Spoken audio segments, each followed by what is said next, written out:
So, Legend of Zelda, Breath of the Wild, the Cryonis rune. Take aim like that with your reticle. You got a simulation there. Right click, spawns a pillar. Can have 3 at a time, and then they start deleting. Hopefully that's not too loud. So 3 at a time, and then they start deleting. You can select one while they're already spawned, and you can destroy them. They affect physics objects, like that.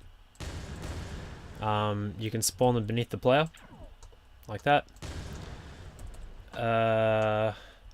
They don't spawn on edges where there's blocking things in the way.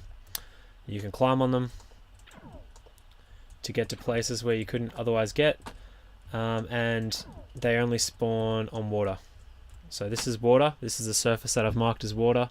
And over here, nothing. But over here, fine.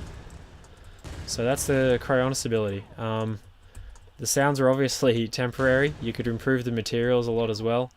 But that's the basic idea. The only thing that I have left to do is make it so that if you had water running down a wall like a waterfall, you could spawn it from the waterfall as well.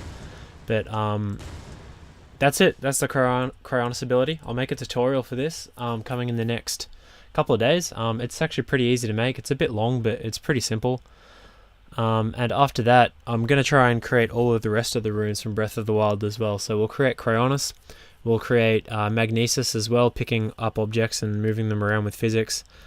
We'll create remote bombs, both the rolling and the cube bombs. We'll also create stasis as well, where you can freeze objects in space and then smack them a bunch of times and send them flying.